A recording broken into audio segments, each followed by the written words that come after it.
Hey, Stevie, you want to know what Cinderella said to Snow White? What? How does love get so off course? It's the way you love me. It's a feeling like this. It's centrifugal motion. What did I say? Centrifugal Wait, damn. Centrifugal motion. It's perpetual bliss. This kiss. Flawless execution. Unsinkable. This kiss. It's criminal. I love that line. It's criminal. Anyway, Faith Hill gets it. This episode is not about This Kiss by Faith Hill. Is it? But isn't it though? Isn't it kind of? The center of this film, centrifugal Unsinkable, motion, is truly the one little montage, if we call it that, I guess. It's what you think is going to... Oh, well, first of all, practical magic is what we're covering today. Do we even need to tell you when we talked about This Kiss? Hello? This kiss. The scene in this... Centrifugal. No. Practical. Unsinkable. Now it sounds like a different song entirely. That word? Everything. Centrifugal? I learned Never it from... heard it except for in this song. I'm like, I learned it from this... It's like, well, where else would you have learned it from? You were 5. But, you know... It's like... Never mind. I'm not going to go on a tangent already. It's too early. Guys... We've got the whole night! At the beginning of that movie, it seems like what would be at the end. Yeah, like it 9 does. minutes in, you're like, wow, I always wanted them to be together. No. And you're like, I've never seen them interact one time. Let's say a solid... But my heart. Let's give the solid statement. Practical Magic is a vibes, not vibes only, but it kind of is a vibes only movie. But with a lot of... This film's got everything. The thing is that, like, I was just talking to Mandy the other day and we were... No, continue. I'm sorry. I'm just reliving the movie in my head. I'm like... I was talking to Mandy the other day and we were talking about our, like, what would be on our Halloween movies lists. And there was someone on TikTok who was making a Halloween movies list and talking about what they don't think would be on it versus what they do. And some movies are like, this is just a horror movie versus like a Halloween movie. Because it's a horror Halloween movie, you have to have more of like a mystical, magical vibe. Like them all Halloween, but it's fine. They're all Halloween. First of all, but they're all year round. And I can watch... It's Halloween all year round. Yeah, we could watch Halloween movies all year round as well. Yeah. So this isn't a rectangle square situation. Dare I say it's a triangle? Everything's everything. Everywhere. What is that thing that John Green said where it was like instead of the Venn diagram, it's a circle. But he was talking specifically. He would be like the blah blah blah, and the person is a circle. Circle. The Venn diagram for this is a circle. The Venn diagram for Halloween movies, horror movies, and all year round movies. That's a big 3-circle Venn diagram. That's a big. It's just one circle. Venn diagram. One circle. Anyway, he really did start that. You're right. Well, but I mean, I do think that Halloween movies, like that give me that spirit, need to have more like a magical, mystical, like something about them. Well, that's why when you first brought the movie up, I was like, oh my gosh. I had not seen this film. I can't say exactly how long it's been, or I know I feel like I've seen it more than once. But it's been a long time. You've seen it many times recently. Yeah, I feel like on that point too, I feel like I watch it every year almost with Hocus Pocus, which I haven't watched this year. But I feel like it's one of those ones that I'm like, okay, this is to start off my spooky season. Yeah. You know? Kind of like I always end up watching the Santa Claus, not to bring that up again, because we talked about it last time. I feel like I always end up watching Home Alone and the Santa Claus for like, I'm like, it's Christmas. But it's because it's so easy because they're always on as well. Like they're always on TV, and I know we have streaming and I always put them on with Disney Plus, but still, even like the 25 Days of Christmas or like the 31 Days of Halloween. You always can catch like some of it. And I think with Practical Magic, although I feel like that one is the same too, where it's always on like ABC Family. I feel like that's how I saw it when I was like still young and at home, and I would just like turn on and be like, there it is. I didn't watch it with my family. Like I remember it just being on. Yeah, I didn't really watch it until I was like 20. It's not a family film, but it definitely doesn't feel like one that everyone's like, gather around. It's very... I forgot a lot about it. Yeah. I forgot because when I was telling you, I was like, oh, so cozy. It is. Even having watched it last year, I was like, oh yeah, I forgot about that whole thing because I'm thinking about the vibes. And I think it's because, you have the vibes and you might have been watching it, haphazard. Like you're just kind of like, it's on. But then when you're like watching it, you're like, this is... what?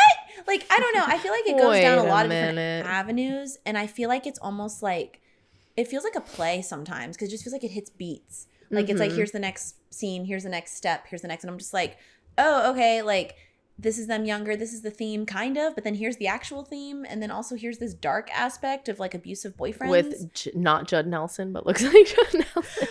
Well, that one photo. You thought that one like, photo. No, even in the movie, I was like, I knew it wasn't maybe it's him. Like his styling. It's just his style because to me the whole time it was hard because he's played. It's Jimmy. What is his name? Angelov. I think so. But he's played by Goran Vizhnich. I do not know how to say his last name. Vizhnich. It's Vizhnich, but he is from ER. And he's a really nice man. He's from ER. Mm-hmm. I never watched a few things, yeah. But he had a long running situation on ER. I wanted to see what his character's name was. I don't. Was it Luca? Mm-hmm. Yeah, it was Luca Kovac. I remember. Okay. Anyway, he was on ER. Lovely man. Love that man. Not so much here. He was a basically a demon. Scumbag. Which again, I did not remember it taking up that much time of the film. But it's the whole film. I'm literally because he's kind of there and kind of not.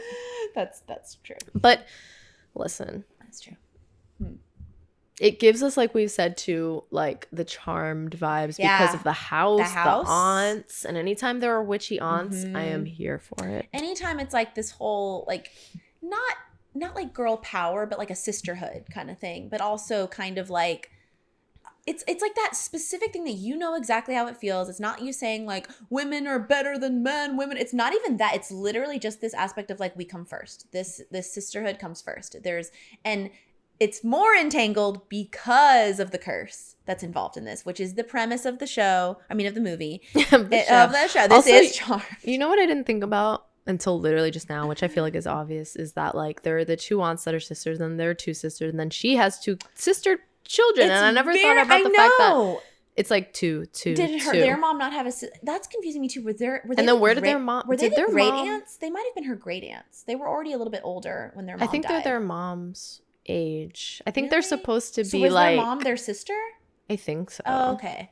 But see, that's the thing too. It's funny because it's like I just said, like, oh yeah, we come first before men, but at the same time, their lives are so entangled with what men and how they impact them, both negatively. You mean we come first, as in like my sister is gonna come before my like us as women and us as sisters, like you don't need to be kind of right, like, and it's not this whole like because clearly they love men. It's not about like them being like we don't want to associate with men. It's not that at all. It's just this whole thing of like we have to put ourselves first to survive. Well, because I guess like you said, because of the curse, I guess. Right, like that's what I mean. Like that we have to survive by not involving them in our lives, or else we're gonna have heartache. But it is that thing of like, how do they? That's what I'm wondering. Like, continue their family line, right? They clearly do, and then they just have their husbands always die.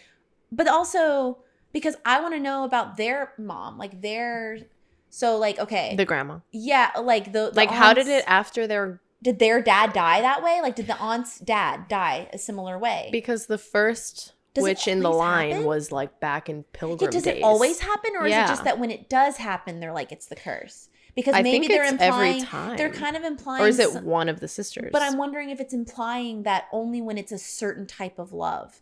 Like you have, like, it can't just be like we got married because we're into each other and maybe we don't feel it the same way. Like they marry people they don't love. Yeah, or maybe they do, but it's not the love that the curse affects. Because her sister's with that man who's horribly abusive, and he doesn't get, the beetle doesn't go after him. Right, which I'm assuming because she's not actually in love with him, but like it was more of like a lust kind of thing. Mm-hmm. So the premise is that, again, I feel like this movie really sets it up for like. Oh yeah, I didn't do a little blurb last time. Also, it's based off a novel. Did you know? I didn't know that. Came out 3 years prior. And now I want to read it because I bet you I would love it. Even it would probably have more detail in there, and I want to I want to read it. But in this movie, we have some of our favorites. Sandra Bullock. Bro. Do you say Sandra or Sandra? I say Sandra, but I think she says Sandra, doesn't she? And everyone else says Sandra, I think, but I think she says Sandra Bullock, doesn't she? I don't know. Sandy. It's Sandy. Sandy. I feel like I alternate. You know what's funny? Also, I don't think Nicole Kidman is miscast, but I think she's cast against type in this film.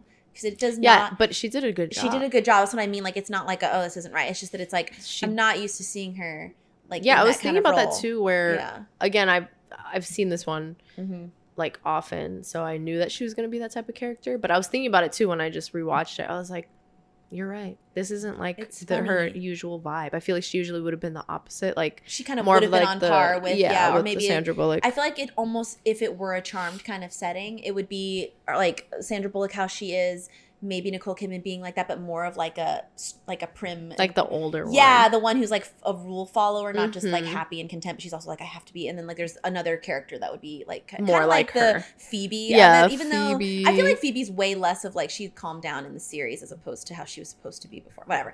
We're kind of a little rebellious, but not that rebellious. Like, I feel like she was just like, she's like, yeah. Again, I have much to say because I was just like halfway through it. I'm like, she's like not a good sister. I was like, what's going on? Again, she was just kind of like, she was out here I'm out here living though. I am out here living though. But she loved her sister. She did. It was just that I'm like, bro, you didn't even like come home to meet your brother-in-law. She didn't meet her nieces until way later. And then like she didn't even come home when he first died, did she? Or did she? No. It took a long time. That was the first time I think they saw him. They saw him. Meet him. They saw each other. Yeah, and I'm like, what? And she's like, oh, he made me laugh, though. I'm like, you're acting like you're talking about someone who you broke up with. She wrote her a letter and was like, I met the love of my life. We've been married for 3 years. We have 2 daughters. I'm like, damn, you haven't seen your sister in that time? She never came back to visit? Like, where are you? It's like, what? And the way she was like, oh. It's not like they were mean to her either. Like, her family, her aunt's the town. The town. She's like, I gotta leave here. I'm like, what? This is the perfect place. But when she was like, oh, he made, like, she's talking about her dead husband as if like he's a boyfriend that broke up with her, because she's like, but he made me laugh. And Nicole Kidman's like, and I'm like, her love of her life just died, and we're just like, oh yeah, I'm here for you now, but not even saying anything. And then she starts talking about Angelov, and I'm like, girl, what, were you not here for the funeral though? Like, where? I mean, obviously she has to travel, so I'm like, I get it, but it didn't seem like, from where though? LA? It didn't seem. I feel like she didn't live that far. She drove to get her. How far was she? It didn't seem like she was traveling home because he died. It seemed like she was traveling home because it's like, oh, I kind of just miss you now. Let me come back. Maybe I'm wrong. She only came back because Sandra went to get her, remember? No, that was 2 different times. Oh. Right? Because, was it? No, I forgot. You see, okay. The whole thing. Listen, Did you say the synopsis? No. No? But, okay, the synopsis, I'm just reading the IMDb one. I feel like this doesn't really sum it up, but it says, 2 witch sisters raised by their eccentric aunts in a small town face closed-minded prejudice and a curse which threatens to prevent them ever finding lasting love, which is basically what we just said.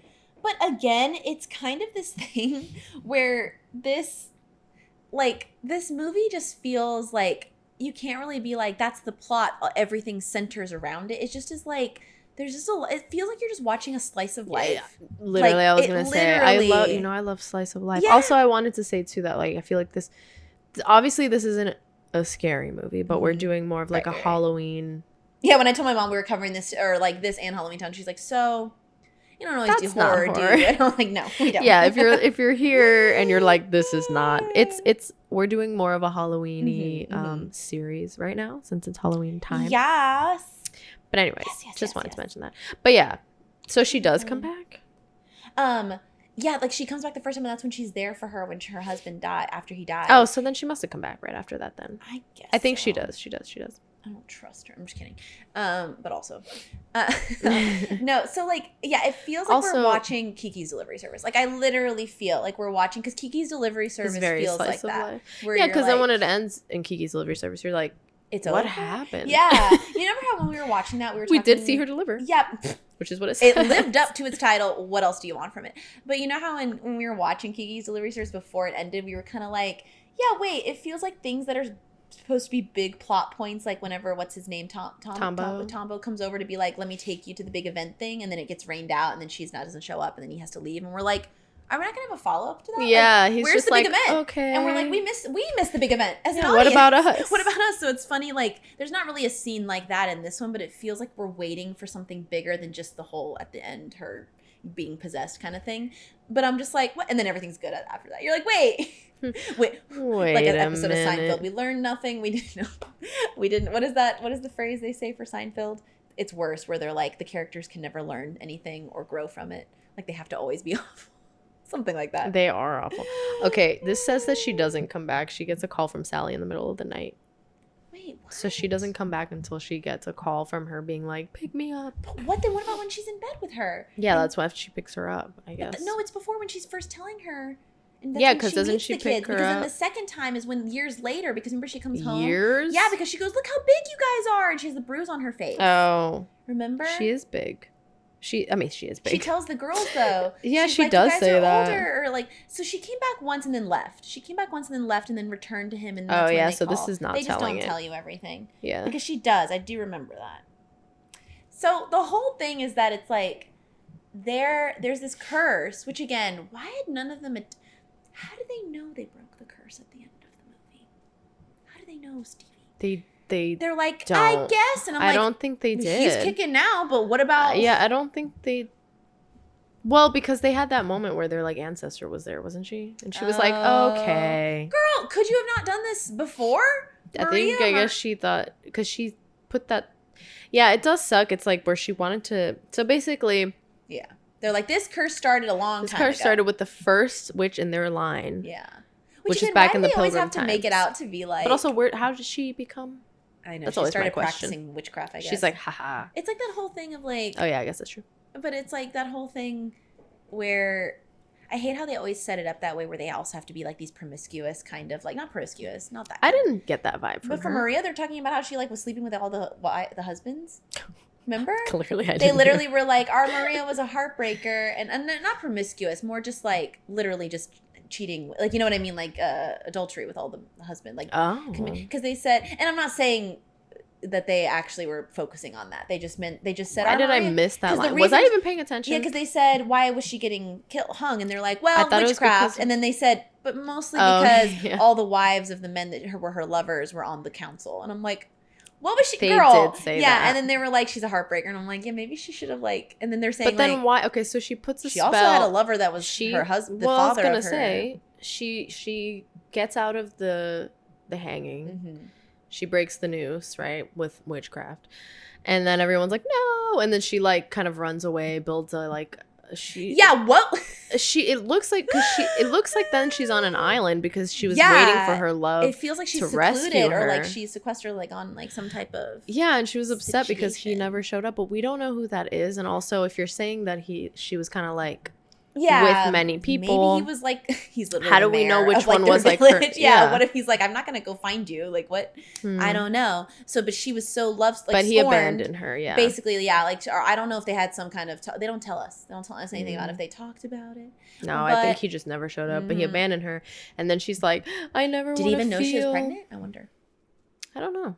But she sets a spell. She didn't look pregnant when they were like. Yeah, I wonder if they would have told her if she had a bit. That's interesting. She creates a spell for her to never feel heartache again, but it ends up kind of counteracting and making it so that all her descendants in her line, any man they fall in love with will die. Which I'm like, that's so stupid because it's not that you're not going to feel heartache. You'll feel worse heartache. You are feeling heartache. What? If anything, it should have been like, that guy's cool. Oh, he died. Yeah, like, or no man will fall in love with you. Or like, that would be interesting. And then the only one guy can like break through it or something. You know what I'm saying? See, let's rewrite it. No. We're rewriting it. Yeah. So that happens. And she's not really aware, supposedly, that she did that, obviously. She lives her life and dies. And then passes on the witch. And I think maybe it's like they don't realize it's a curse either for a while. Like, until they're like, wait a minute. Accidents, and they're like, why do all the men die in our family? But it's not until they hear the beetle. Did she? Yeah. There's a beetle that has to come, and then they're like, oh, I know what that means. But also, did she tell her daughter, or did she have a son? Did she tell her child, and that's why they know? Men in their family, or do they? I mean, there's no evidence that they do. We're like, there's no evidence that they do. They might not. They might not have any. That's true. They always have to have somebody marry into like a man marry. But what was I going to say? Yeah, how would they know that that's what happened? She had to have told the story to her. She must have said, I had this curse, and it's like, but it doesn't mean anything. And then maybe later on they're like, it does mean something. Because eventually. Or I casted this for myself, and then after a while they're like, kind of like, wait a minute. This story got passed down. This is definitely happening to everybody. And it's like, and then we end up seeing how the two main, like, it's Sally and Jillian. They kind of go by Sally or Sal and Jilly, right? Although I keep wanting to say Gilly. And she's supposed with a G. I know, I'm like Gilly. But their mom, like, they were like, your mother knew at the moment, because it's the two aunts, Stockard Channing, Stockard and Diane Wiest, right? She's in the birdcage. She's in what's her name's mom? Parenthood, the movie, not Parenthood, and in many other things too, right? Yeah, but also love them. Love. They're basically what I wish, like Charmed, perfect. But it's like almost that it's combining Sabrina the Teenage Witch, the auntie situation with the house. It's always of two Charmed. aunts. It's always two aunts. They're so I love they're it. like the perfect. I forgot just how, because literally their hair, but yeah. also I want to say, if you've ever seen The Birdcage, Channing's hair. I love, and also when she's like, somebody has to like me best. I love Stalker. She's not in it, but also Stalker Channing, yes. I love her so much. Listen, we're gonna. I know she's there, and I'm like, anyway, we're like, I it's love okay her to so keep much. living. You know what I mean? It's okay to keep going know. on. We Well, will become her. Women like that, again, like Frankie from Grace and Frankie. I'm always like, listen, that's gonna be me at that age. You see. And also Stalker Channing. But the way in this movie specifically, she's great though. The way they like their mom here, like, it's just setting this up because we don't have to go through beat by beat. But like, so the whole thing is that like their mom, you can see that their mom has like a perfect family with their dad, but then she hears the beetle. She knows it's coming. We don't know how the dad dies because the next scene is literally like, that's how you came to live with us. But what happened to the mom? Did she died of a broken heart supposedly? Which again, Padme, I was trying to hear what they. Sorry, it's not fair. I was trying to hear what they said, but I felt like they were just kind of like, oh, later. Yeah. Sorry, I was rewatching and editing at the same time. What? Oh, no. I was filming an Octagawa thing, so you know what? We're really just out here being like, this movie's vibes only, and then we're over here like, what? Follow us on TikTok. No, but listen. But again, I've seen this many times. But then when you little things, you're like, oh yeah, they did address that. I'm like, they don't address. No, nah, they didn't in the beginning. They didn't. They just said that's how you can live with us, and I'm like, that you explained nothing. You said the dad died. They still have a mom, and they never said. And they just show them like walking up, and it looks like they're walking to their doom. But then they open the doors. They're like, hi, here it's Dr. Channing. It could be like James and the Giant Peach when he goes to live with those aunts, but it's not. I was talking about that's a horror movie. I was literally with Sam at the convention. She was literally talking about that, and I'm like, I've had this combo before. I'm like, oh yeah, with Stevie. Literally, both of y'all are just I've only seen my memories of it are seeing the VHS long trailer for it before deep. But you haven't seen the movie. I don't think I've seen the whole thing unless it was like blocked from my Listen, memory. if we cover James and the Giant Peach, nobody at us and say it's not a horror movie because that movie is terrifying. That rhino. Let's have Sam on. I have dreams. I had a dream about that rhino as an adult, like 3 years ago. Well, there was a rhino, and it supposedly killed his parents. The ad was always very scary. Spoiler alert. Before the Disney movies. But yeah, we were at the convention, and I was like, Sam's over there, like, that's the most scary thing ever. We'll have her on as guest.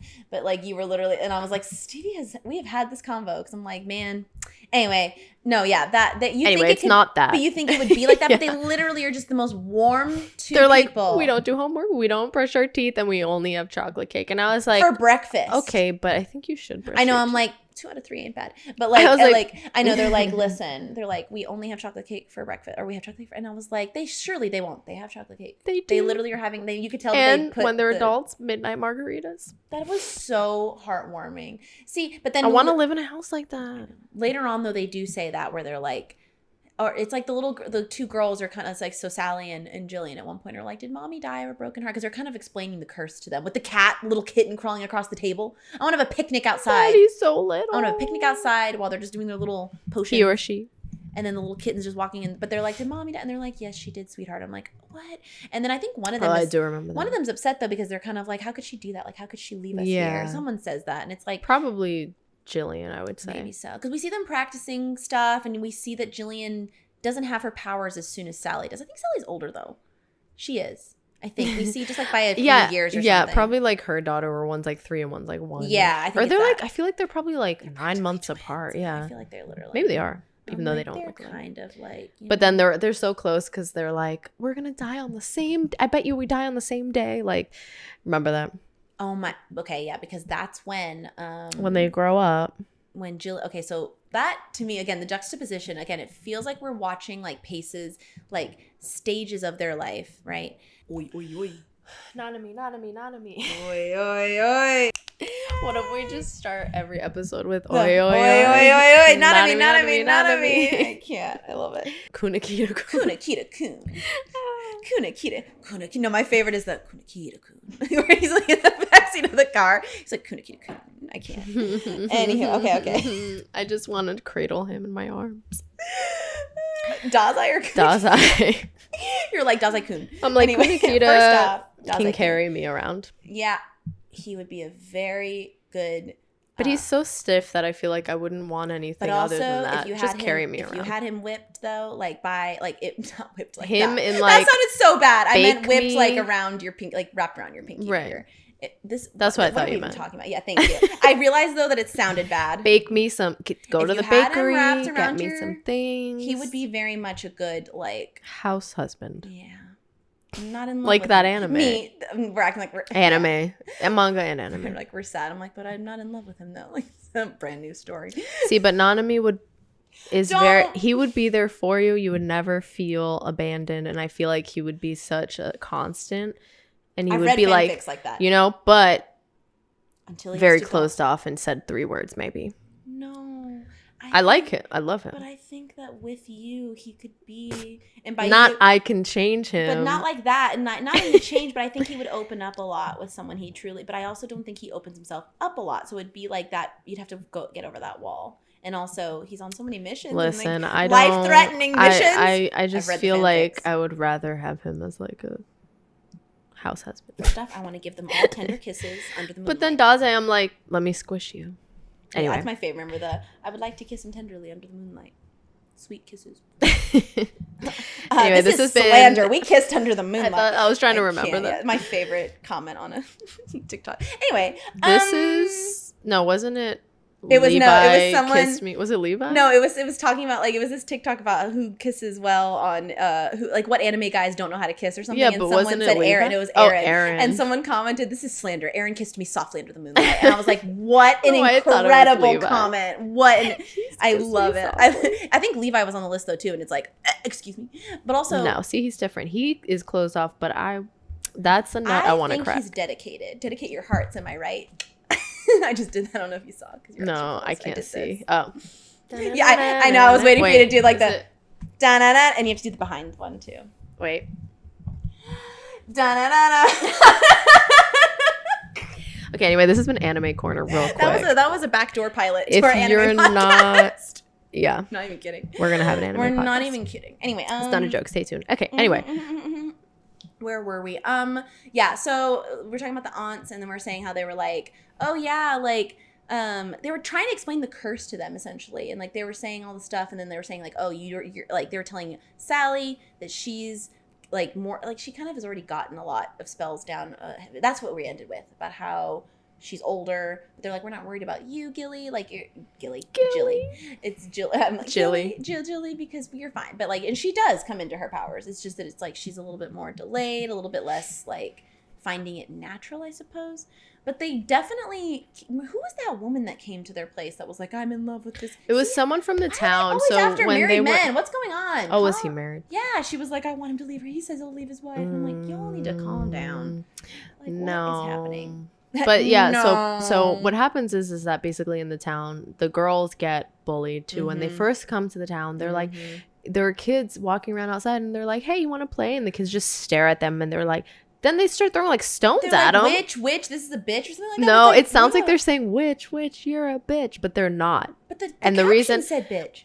It sounded like they were saying bitch, and I was like, are they saying bitch? But then later, when they were yelling at her daughters, they were saying witch, you're a witch. So maybe the younger, maybe because they said captions bitch for when they were younger would definitely. It sounded like they were saying. It said it on the subtitles. So and then so when they were younger and they were little, they said bitch, and then when they were speaking to her when they're kids, they were saying witch. Because I looked the second time when it was like Sally's kids, I was like, is it gonna sound like they're saying bitch again? And they said that time they said witch. So funny. But that makes sense because it sounded like but the town was very much almost ready to just like put them also on like also why? I'm like, what did they do? Unless that's like they just stay to themselves and they're like witches. But then also is it any of them sleeping around with like none of them? But like you know, like the other case, it's like okay, well if there's a lot of them like supposedly maybe the wives are like maybe you're hexing my or you're putting a love spell on my husband, you know, things like that. Or they know that they're descendants of maybe they're still in the same town. But that's like, but again, they were keeping to themselves. None of them are like ruining people's lives. None of them. I think it was just like a rumor that was true. Yeah. But because people clearly go to them for spells though. Yeah, and then also because that woman came to their house like you said in the middle of the night and she's like, please. And then what are the aunts' names? You know what? One's Frances and Jet. Oh yes, okay. So one of them either Frances or Jet. Which one's which? Let's see. Oh, Diane Wiest is Jet, and then Stockard Channing is okay, Frances. that makes sense. Okay. Yes, even though she seems more like a Jet. Same. I'm but like, is she not? She seems more like a Frances. Yeah. Wow. But so Frances tells Aunt Jet, she's like, all right, bring the book or whatever. And she let her in. So they're like, fine, we'll do this love spell for you. Which, if you know, like people who usually practice like witchcraft and stuff like that, don't really do. I mean, because a love spell is not really going to give you, like, they're not going to fall in love with you. It's going to be more of like they're going to be like attached to you. But it doesn't mean that they're going to fall in love with you. And honestly, I feel like that leads to more like resentment because they're more like, why would you? I don't know. I just don't mess with any of that. It's like, what are you doing?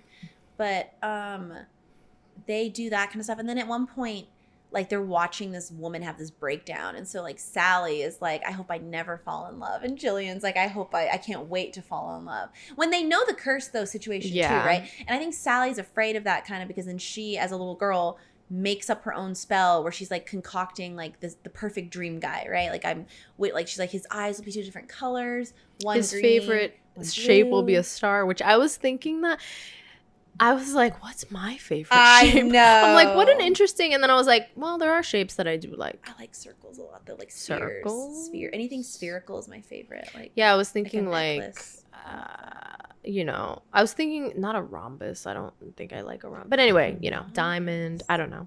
Oh, diamond. Circles nice are circles. They are nice. Nice. Triangle, not. Moon. But then, well, obviously, I like the crescent moon the best. But does that count?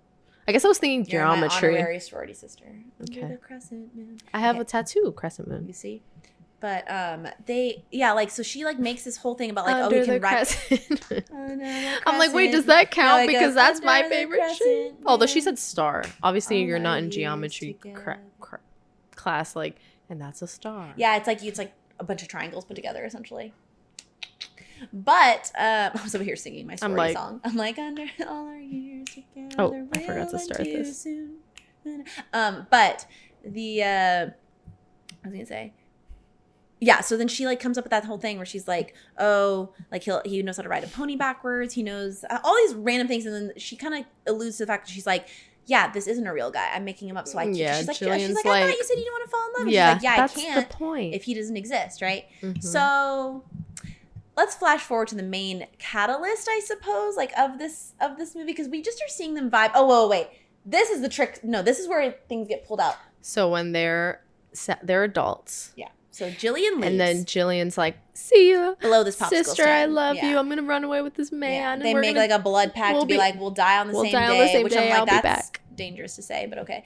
And anytime then people make a blood pact, I'm like, you're not supposed to mix blood types, even though that wouldn't be mixing blood types. I remember that right? they used to say that don't do it with like random kids though in the block because it's like you don't know, especially you know with, what they've got in their during blood? The AIDS epidemic. Like it was very much like don't swap blood. Don't do it now. Obviously, it's just like remember how kids when they were younger used to do the thumb. No, I never did that. I didn't either. We did spit. Yeah, like what are you doing? As if you're. I don't know why I had to tell you how it looked. I mean, that's what I used to do for like my friend made me do that. Even to this day, like when I do Pinky promises, I'm still just kind of like Pinky promise as well, but without actually spitting.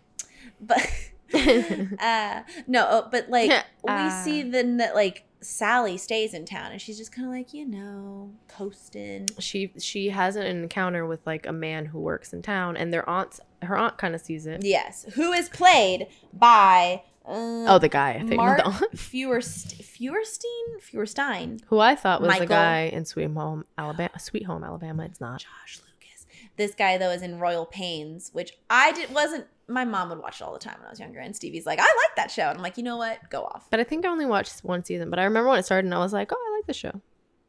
I'm sure it is a fun time. It's a fun time. But he looks so different, though. He's like so much younger, obviously. He looks shorter in Royal Pains. Isn't that odd, though? Like, what? I don't know. But they have an encounter at like the farmer's market. She goes home, and they're just basically like, we want her to have fun. Like, we want her to like just have a love affair. Mm-hmm. And they don't like cast a love spell. It's more of like a. Does it show them cast a spell? No, but it's like implied because they're like it's like something to give her a push. Yeah. And basically, she just essentially just runs. This is the most romantic. You know what Cinderella scene. said to Snow White? How to love get so off course. Oh, all I wanted was a white knight, well, with a good heart, soft touch, fast horse, ride off into the sunset. Baby, I'm forever yours. It's the way. Perfect. Listen, we're not gonna get back into it because this whole time, we're already in it, Steve. Every time I'm bopping, just know that song has been in my head this whole time. Faith Hill. But they start. She's like, she just like gets up and starts. The clock strikes. She's gardening. She's gardening. Rosemary out by the garden gate, as she said at the end. Plant some lavender. So she gets up and she just starts walking with purpose to town. Crop top. This outfit. Such a cute outfit. Jeans, shorts, boots. The fur, and like a crop. I literally looked at that and I like was like, "This is." I want. Do you ever the just outfit like? now. I feel like Sandra Bullock has that. This is gonna sound so weird. She's beautiful. I love her so much. There's something so comforting about her. Like you feel like she's also like attainable. Like you can be her, not just like in looks, but like just how she. I don't know. She's beautiful. I love it. I love her. She's beautiful. She's kind. Yeah. She's kind without ever. What is it? She's funny without being mean. Without ever being mean. Thank you, what John is that Green. It's from Fault in Our Stars, where he's like, what else can I say? She's a second John Green quote. She's funny without ever being mean. Best compliment. But yeah, she's like walking and like this kiss starts playing. She's just walking with purpose. Runs into. It's like he's expecting. He's like, too. Because clearly, if it's a love spell for them, I feel like it. Yeah. It's like a magnet. It's almost kind of like they both were just like, we saw time. Each other. It's time to kiss. And so she's walking towards him down the street. He's walking towards her. Then they're walking towards each other. And then she jumps into his arms. And then they kiss. And then that song is playing. Perfect. This kiss. Unsinkable. It's criminal. Sorry, Faith Hill. But so they show time moves forward really fast after that. And they show that like Jillian's been living her life. That's when she meets the Angeloff guy at one point while she's just out there partying. Meanwhile, like it's been like 3 or 4 years because we see that Sally has married this guy, Michael. They have 2 daughters who literally are just spitting image of the exact, like the one light red hair and one brown hair. And they're like 3 in 1. And it's so sad because she's just like, we're living a perfect life and everything's happy and we're having fun. She's writing to Jillian about it. And Jillian's honest where she's like, I'm living it up too. But and I'm assuming she included that last bit in the letter too, where she's like, but I don't care about anything that's happening in my life. Like it was before she met Angela. She was just kind of. She was about to meet him. Yeah. Before she met him, she was just kind of like, I don't even care about these people. So like, I don't know, nothing's that. It looks perfect, but it's not perfect. Mm-hmm. And I felt at that part, she may have almost been ready to go home to see her if she'd not met the Angela guy. But so then we see everything's perfect, and you're like, oh no. So later on is when we see Michael back at the farmer's market. Wait, I was gonna say something. Do tell. I can't remember. I feel like it had to do with something with. But anyway, I forgot. But he's back at the farmer's market, and we see that Sally's home alone or something. No, at night she hears the beetle. Oh my gosh! Look, they fell asleep in their bed together. Yeah, they fell asleep, all of them, and then she heard the beetle, and she woke up in the middle of the night. She's like, and then and she just hears it. And then it's like morning, and she's like, "Where are you?" She's like, "No, like you're not gonna take." Again. Yeah. She's like, "You're not gonna take this from me." And she like tears. And up she's the tearing up the floor. Literally, Telltale here we are Heart. at Growlin' Palace. Ready to and say. That episode of Squeaky Boots, SpongeBob. But yeah, every parody ever of it. So she's like, "You won't. Will I say I'm mad? Will you? No. It's under the floorboards. Will you say I'm mad? Would a mad person do this? Tears up floorboards. Listen. Sorry, when Mr. Krabs eats the boots, he's like, the deed is done. The boots. And they're like, why did you eat my boots, Mr. Krabs? Stop. Anyway, so she's tearing up the floorboards, trying to find the beetle. Meanwhile, at the farmer's market, we're like telling the tale of like sorrow, and we're like, this is like that movie Angel Eyes with. Which movie? Isn't that movie Angel Eyes with Nicolas Cage, and he's like with a lady, and she like, spoiler alert, she dies. For Angel, I've never. I think that's what it's called. Sorry, but it's the same thing. It reminds me of like. Don't want to spoil Angel. Somebody's riding bikes, so it's like. Oh yeah, because so it's anyway, a fake he's out. in the street. There's bikes coming at him, and then he's like, "Oh, I'm fine." It's like, bro, get out of the road. He's like, ah. They're like, Michael, watch out! And then it's like the bike. I know. A voice off screen. Michael. Yeah, there's like people at the farmer's market. They're like, yeah, they all know each other. Yeah. Tragedy. And then he turns around. Comes out in a freaking truck, and then you just see his stuff fly in the air, and in that moment she knows. Yeah, she feels it that he died. Because at first, when the bikes go past him, she's has like, a moment of like everything's okay. The boat stop, but then So he dies. The next, we don't even see the aftermath per se, which is like fine. The next thing is her storming to her aunt's house and being like, she's like, what did you do? Bring him back. And they're like, and she's like, it's the curse, but I know that you know how to bring him back. And they're like, he wouldn't be the same. She's like, yeah, they're like, it wouldn't be him. It would be something dark. And they're like, I don't care. And then they're like, they said something about how like we didn't mean for it to go this far. Oh yeah, we didn't mean for it to go this far. And she's like, what are you talking about? They're like, we just wanted you to have like fun, or you wanted so badly to be happy or something. Yeah. They said, and then but then they're like, which they're confirming that it was real love though, because they're like, we had no idea that you would. Yeah, we didn't know that you would love. Where the curse would affect him. See. You see, if she could have just like had a thing where it's like it's not real love, so it won't count. They're just but then she did fall in love. I think everything has to stay at a super superficial level. Think kind of. They should have picked a guy that it seems like they had a spark, and then they pushed that guy when they should have chosen somebody. Not that it's their fault, although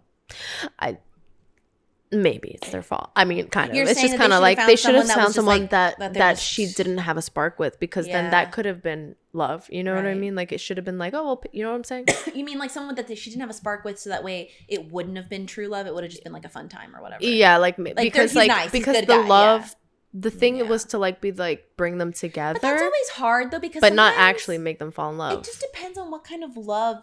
I don't know, because like I do think that love can happen even if you didn't like. You could force two people that don't have any compatibility together, and like you just cannot tell if perhaps there's going to be a moment. Yeah, it's. I mean, it's not like they. Right. It's not like they knew. That she was gonna. It's like, so sad though, because I remember watching this as a kid and being shocked that he died, because I was like, wait, there's another love interest. Like I literally was like, I thought it was like a story of them. Like 9 minutes and 50 seconds. Genuinely, we felt like we're like, so he's coming back, right? Like genuinely, it just feels like, wait, what? Like we are. Oh no, wait, not 9 minutes. That's when they fall. Oh yeah. But we're like, but in the span of when we meet him to when he dies, it's like 5 minutes later. We're literally like, so he's coming back, right? Like we are her. We're like, bring him back. But so she like is going through essentially what her mom went through, but she's like determined obviously to stay there for her kids or for her daughters and stuff. And they're like kind of upset too, because they're like I told you, it was my favorite is when they go back to live with the aunts. And I guess that's just, did she say why? Is it just because like she needs support? Because she can't really take care of her daughters. Yeah, just emotionally. She's just like, I need to lie in bed. It's the opposite of when she's like, no chocolate cake before breakfast. Oh yeah, they get there. She's like, you will not teach my daughters magic. Like you will not have them practice magic. And everything fun. She was like, not that. But you could tell they still had a good time there. But she wasn't being like Iron Fist. She was just kind of like, I don't want them to go through what I went through. The chocolate cake though. She was like, no chocolate cake before breakfast.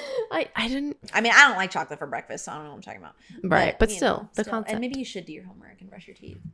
I don't think as a kid, still didn't think we should have homework, and I still don't. No, because if you're there all day, you can do that all day. And if you need to study, fine. I meant more that you should do it if like you have to.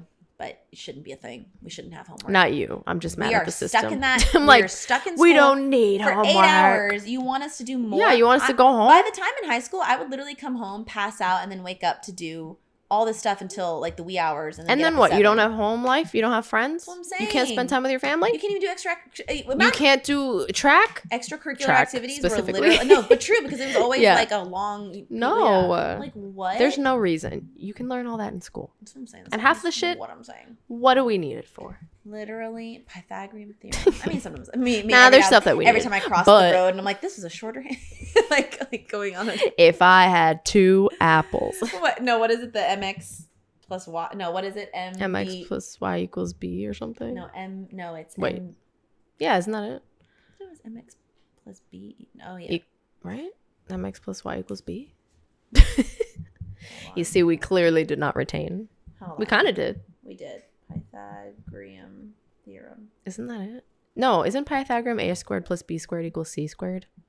Oh yeah, that's what I was trying to think of. No, wait, no. I thought that was it. Yeah, we're like the hypotenuse. Yeah, please, not the word hypotenuse. I mean, not the hypotenuse, the high... Yeah, hypotenuse. No, I'm just saying not hypotenuse. C squared equals A squared plus B squared equals... Yeah, that's Pythagorean. That's the graph that y equals... MX plus y equals B. Oh, yeah, y equals MX plus B.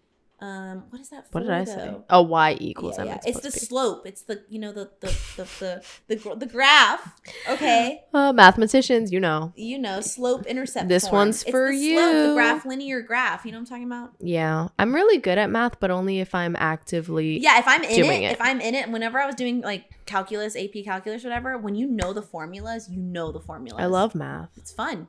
I don't want. Listen, I'm gonna brag real quick. Go off. My college years, I had to take one math class, and I got 107 on my thing. She wanted me to be a tutor, and I was like, I don't want to. You're like, I'm gonna leave this and never come back. I'm like, I don't want to do that. Thank you for your time, and I'm glad I'm a shining star. Goodbye. She's like, please stay, please. See? Anyway, I'm a film major, but I had to take one math major. class. I'm like, fine. See, because I took the AP thing, I didn't have to take math, and because I was an that English happened major, to me with English. Yeah, English one. See, yeah. Well, except all I did was English. Well, yeah, yeah. But yes, same concept. But again, when you're doing math and it's fun. I love math. That is? It's a puzzle. It's a puzzle, and it's always there's a way to get it, and when you get there's it, it's one the answer. Satisfying. There's thing one ever. Right answer. That's why it's so funny when it would be like the answer's 2, but you would get the 2.007, and you're like, what happened along this when the equations took up the entire page? Incredible. I'm literally like, we really were out there being like, who wants to solve this on the board? And it literally would take an hour for something. Like someone would be up there doing it while the teacher would be talking. Like it would be like a new lesson, and they'd be like, I'm almost done. It's like, what? Anyway, I never volunteered for that. Are you kidding me? I'd be like, let me coast in the back. You're like, don't put me in the front. Don't ever talk to me. Let me coast in the back. I'm kidding. I am loud where I need to be and quiet where I'm not the kid to raise my hand ever. Don't talk to me. No. All my friends would say, like, people who knew me in school would be like, oh yeah, like wild. And then in class, it's like, it's like, I don't know. You want me to stop talking? Put me in a class. Literally, unless it's like that kind of atmosphere where everyone's unless my friend's in it, and then we'll talk to each other. Right. Then... But you know when like there's like it's like a small enough kind of feel, or like there's a different feel to it, and you feel less vulnerable of like, huh. Anyway, sorry. Wow. What were we saying? Then after her husband dies, then Jilly comes back, and she's like there for her for a little bit. But again, I just felt like. And she's like, you got to get up. And your breath stinks. So go. Yeah. Well, that's what I was going to say. That I think it's funny when the daughter comes in. And her daughter comes in, and the other daughter's name is Antonia. What are their names? It's Antonia and... Kylie. Is it Kylie? Mm-hmm. Oh, that's cute. Well, yeah. So Kylie, I guess, is the one that comes in. I didn't even recognize it as Evan Rachel Wood, but here we are. And like I you know, were saying, I Camilla thought I Bell knew was young Sally, and she's very recognizable. Yeah, I thought I knew what Evan Rachel Wood. I thought I knew what Evan Rachel Wood looked like, and then I was like, I guess I just never looked at her face. Wait a minute, she looks so young. But I guess I'm imagining. I thought she looked more like almost like not Bryce Dallas Howard and not Yeah, because which one is the one in the M. Night Shyamalan movie? Bryce Dallas Howard, right? Yeah. Some people I guess I thought she looked more like her. Some people think she looks like the marvelous Miss Maisel girl with if she had blonde. The main girl. Mm-hmm. Oh. Like if you look, and I used to not think that, but then when I did see, I was like, I could see. Maybe I gotta look at them, but when you see the other one with blonde hair, like both hairs the same.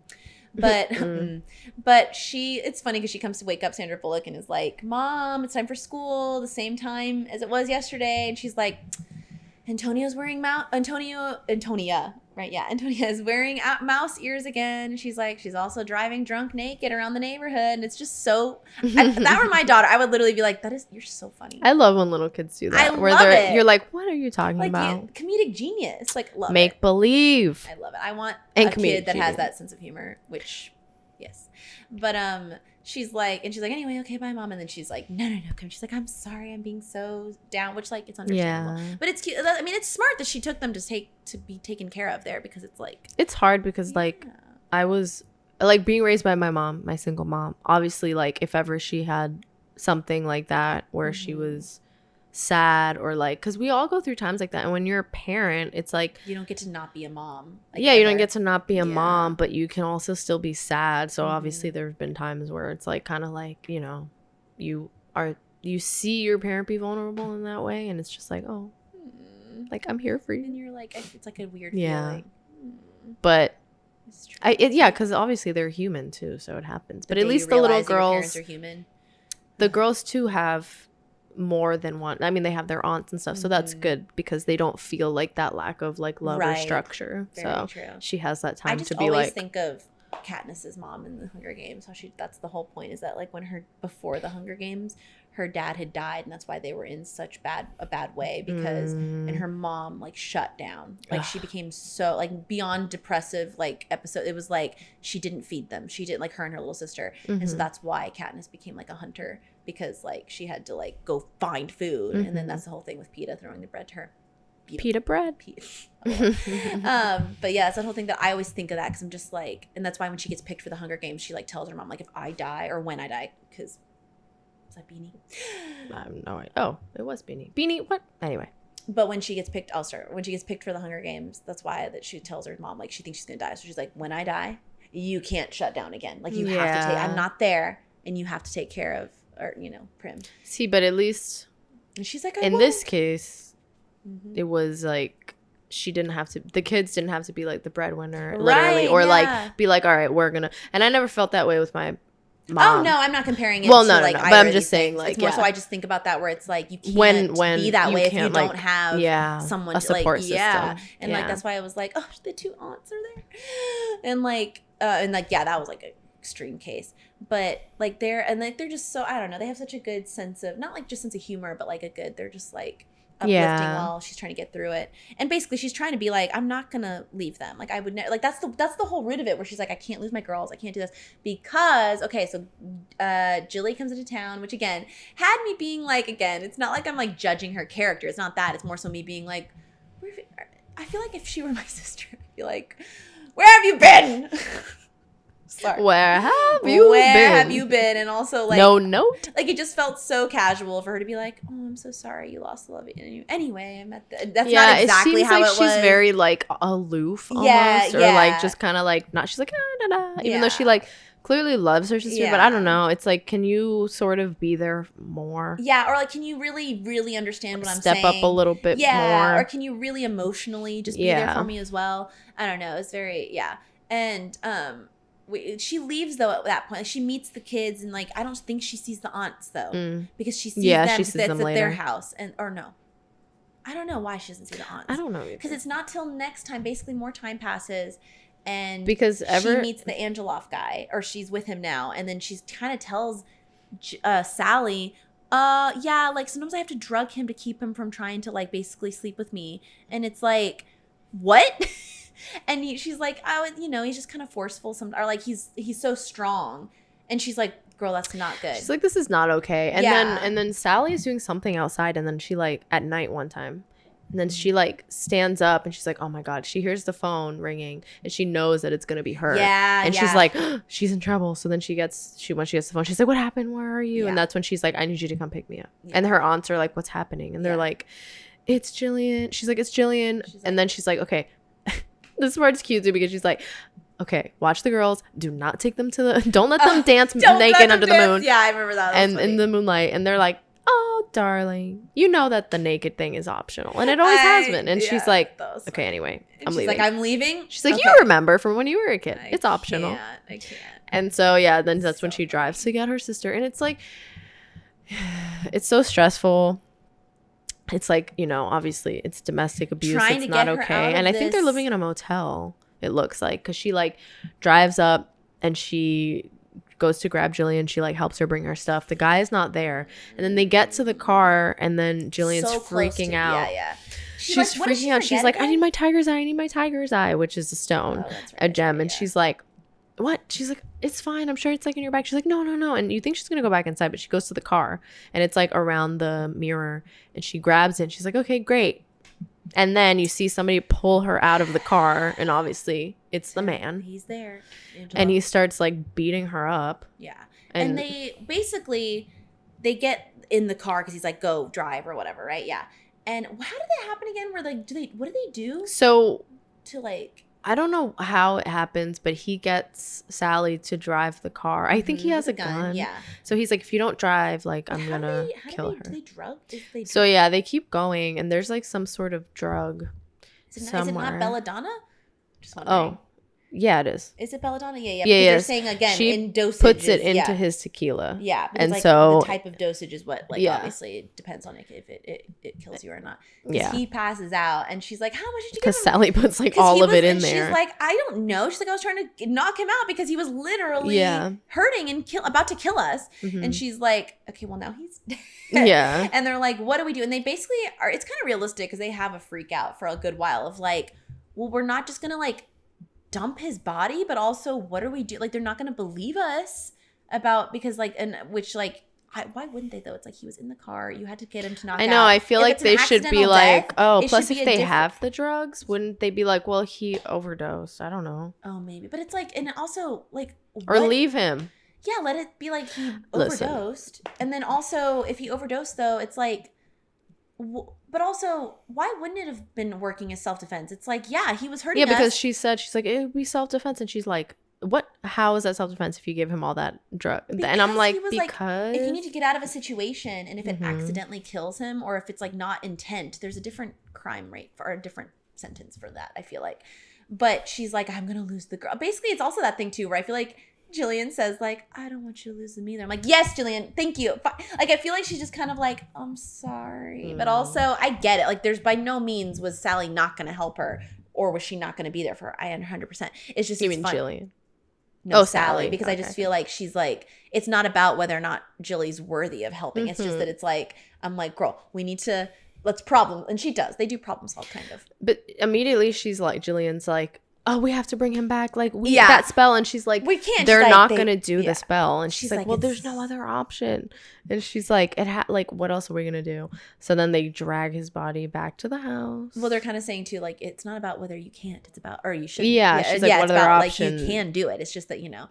Yeah, no, because she's like, they said that he's just going to come back as something evil. And she's like, he is something evil. Like, what I remember that line specifically. It's like, at least he'll be breathing. Like, I did remember that line specifically while watching it. And I was like, oh, now how did I block out this entire plot when I remember that specific thing? Her being like, he's already a bad or a evil, unnaturally evil. Like, what else could he come back as worse or whatever? But so, yeah, they'd like take his body and throw it on the table and like do all the stuff with it and like, and then like, he perform it. Yeah, he wakes up as like his eyes are all bloodshot and like, and then he immediately starts like trying to attack them. Right? Like, he's way worse, he's way more aggressive, obviously, yeah, he's not gonna come back and be like, oh, okay. Like, imagine if it was like a rosy, like, he's like, yay, I'm opposite day. It's opposite day. It's Wednesday, because don't they it is Wednesday. They do, it is Wednesday, because they been, I feel like my hat's been like on under, it's like, hello.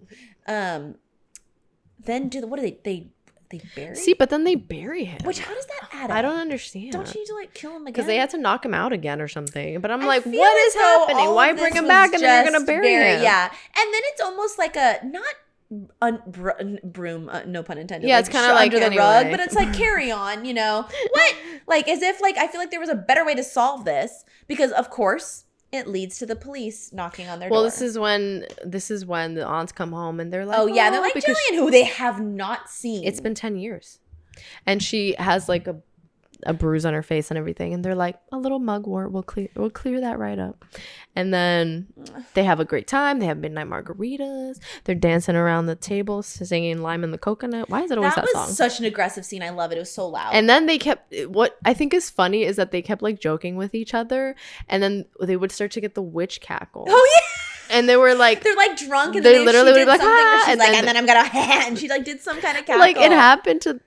I mean, anytime they were kind of like a little bit mean to each other, but like jokingly, they would laugh so hard that a witch's cackle, like that clearly wasn't their natural laugh, would come out, and I thought that was so cute. That was real, and they would go, yeah. They're like, so cute. It was beautiful. Gosh. It's almost like when you get hiccups when you're drunk. Like, I feel like that's like almost like what it was, because they were getting drunk. That's so funny. That was the most warm scene. They're like, it's, you know what time it is? Midnight margarita. Oh my god! And then they were very happy. It was doing that thing where everything sped up, and they were like, ah. And then all of a sudden they were like, wait a minute, where did you get this bottle of tequila? And then the aunts were like, I don't know, it showed up on the porch. Like, they were like singing. Gosh, I know. And then one of them grabs it and throws it in the sink and smashes it, and the aunts are like, what's happening? I know, they're like, why did you do that? Why would you do that? Yeah. And apparently the aunts sense danger. Wait, where's the tequila from again? It's the one that he OD'd on, and they brought it out, but it showed up on the porch, so it was him that like brought it. Right. And so they smashed it. And they see that he's like, at one point they see that his feet are moving in the grave, don't they? Well, because apparently, so the aunts are like, what's going on? And then they don't tell them, so then they leave. The aunts are like, we're leaving. I'm telling you. Which I'm like, what? Anyway. I do remember thinking that. I was like, what's going on? And that's when they're like, okay. And I think they go out to the yard and they see his feet like sink. And they're like, again, I think did he burrow into care of this? I'm like, y'all, what are I think because they're like, well, what do we do? And I'm like, why did you guys bring him back? I feel like you guys had so many other options and you'd pick the worst one. They did pick the worst one. Anyways. Basically, though, this leads to none other than Aiden, Gary. Yeah, but Aiden Quinn is the actor who, I remember the movie now. Oh, I looked it up. Quinn is a great last name. He was in the original, not the original, but like The Handmaid's Tale with what's her name in it? Natasha Richardson? Bedingfield. I was about to say that, but Natasha Richardson. Oh, I know. But it was like a very different interpretation. But he played Nick, which if you watch The Handmaid's Tale now, you'll know that character. Or if you read it, of course. But he was in that. But then also he was in his first role was in Reckless, which is that 80s film, I think, with Daryl Hannah. He's like the bad boy kind of guy in it. Stevie. I remember I watched, or I've He's seen. the bad. Hold on, I want to see what else I've seen him when I was younger, and I literally thought he was so cute. You know what? I'm looking at the guy who plays Jimmy, and I do recognize him from ER, even though I didn't watch it. Angelo. Yeah, no, I know. He's like he was on it forever. He was it. Yeah, I feel like he was in something else too. He didn't show up. To be fair though, he wasn't like from one of the original cast. Like he came in later to replace people when they left. You know how it is. Like Grey's Anatomy. You know. Oh, he's in Dollface. Okay, Dollface was canceled, and if you're out there and you have some way to uncancel it, this scene, such a great show. You're like, anyway. No, I'm sorry. I've got it. How do I open this in a new tab? I sound like a grandma. I think you just press visit in the corner. It's a YouTube thing. Whoops. Oh. This scene of him. Okay, so this is him when he was in. Oh, I see what you're saying. No, that's the Google Lens. I sound like such. It's because it's a YouTube thing. Hold on, I need to say something. He's the guy who dates. I don't remember now who he dates, but I don't think it's Kat Dennings' character. But he dates one of them in Dollface, and he's like the older man. Oh, it's Brenda Song's character. What? And that's why I'm like, I know him from something that I've seen recently. And he was so much nicer than he is in this movie. He looks completely different. No, he's a very nice man. Yeah, we're like, man. He's a very nice man. He's a nice man, okay? But yeah. Look how blue this man's eyes are, okay? Like, Aiden Quinn? Yeah. Look at him now. Let me tell you. Okay, but also he was young. But let me show you this scene. People are going to be like, calm down. I'm like, I can't. No. I can't. Because this scene of him where he kisses Daryl Hannah, I can't zoom in on it, unfortunately. But where he's kissing her in the pool, and it's a video, so I don't think it'll let me. Yeah, it's not going to let me. Can't open this. Add to photo. Oh, let me add to photo just so I can. Just add it to your photos. I've got to look at it. Wait, Daryl Hannah. I thought you were saying a man was named Daryl Hannah. No, it's the woman that's from Splash, the mermaid. I haven't seen that in a long time. We talked about her literally last one of the episodes because I was like, we did. We did. This is so. Why am I showing this? Literally, I remember watching this. That's a beautiful kiss. The way that this is like mid kiss. The way you know what? Kiss. This scene. This is just one frame. It goes off. This. If you've seen, I'm sorry, I keep hitting this. You guys are like, bonk, bonk, bonk, the microphone. If you've seen Reckless, you know that this scene was an awakening. I've never even heard of it. It's so, like, I just remember watching when I was younger, and I was like, anyway. Okay, but he's also knows how to kiss, he's also in Benny and June, and I loved that movie when I was younger. So with Johnny Depp. Oh, yeah. And somebody else. Whose name I forget now. I mean, who I forget. Anyway. What a guy. Okay, so he's the what is he? Gary. Yeah, but is he just He's like an investigator. He's like, we're here because your boyfriend is missing. Do you know anything about it? And they immediately are playing it like first they're like, who? Sally is like, I can't lie. And then Jillian's like, I posted that scene on my Instagram years ago where she's like, what's wrong with you? She's like, I don't know. She's like, I don't know. And she's just like, and she just like, Jillian plays it like literally like, I've got this. And she's just like, anyway, I don't know. And I'm like, y'all, I can't. She's like, yeah, I borrowed his car. They're like, because at first she's like, oh yeah, the last time I saw him was then, and I left, and we had a fight. And he's like, you had a fight? And then she's like, well, like she was like carrying herself like she was like, yeah, I got this. And then she was like, oh wait, I keep saying things that I probably shouldn't say. And he's like, well, isn't that his car outside? And she's like, well, we took his car. And they're like, okay, like, but where is he then? Like, why would you have his car? And so then basically he's like, I don't know what's going on here. I know, he's like, but I'm gonna find out. Fantastic, Mr. Fox. If what I think is going on here, it better not be going on. Like, it better not be. It better that not. Line that she says. But he's basically just like that movie. Okay, which I still feel like their whole romance is sped up a lot. Like it just feels very. Everyone that she falls in love. Yeah. Maybe I got distracted and I didn't really, but like I felt like he shows up again and it constantly is like, is he cute? Like, well, the first thing Jillian says, like, is he cute? Like, is he, you know, right? They're literally being investigated for murder, which like I get it. He's just like asking around town. He's like, what do you think? What do you know about them? What do you know about them? And like he kind of hears how everyone the talk around town is that clearly they're witches or whatever. Because he does come back to their like little greenhouse there. When he comes back, she's like, oh, so you heard about me and all that stuff. And he's like, yeah. And he does mention how they're growing belladonna in there. See, it's funny. We already brought it up. Because he's like, you know, this is like a powerful poison or whatever. You know, and I keep she's thinking, like, though, how Dazai calls people that. A belladonna. When he's flirting with like any of the women, he's always like, oh, my belladonna. Oh, like, my. Bro. He's like, let's die together. Is it not? Like, yeah. I feel like, I mean, it's definitely a nickname of some sorts of like of endearment, but like also. But I feel like it's that double thing of like, once I meet the person, for Dazai specifically, since he wants to die with somebody, he's like, perfect. Supposedly the person who's going to let me die. Yeah, supposedly he wants to die with a beautiful woman. He's like, what's the point on your own? So it's like, but also if anyone ever called me belladonna, I'd be like, sir, what are you? Anyway, I just thought of that because I'm like, this is all connecting way too much. Makes sense. It makes sense that he would call them that. She also makes like a pun about witches, and he's like, ah. Or she says, like, witches, like, witch is. Yeah, and she's like, witches? Which is funny because I texted you that later that night.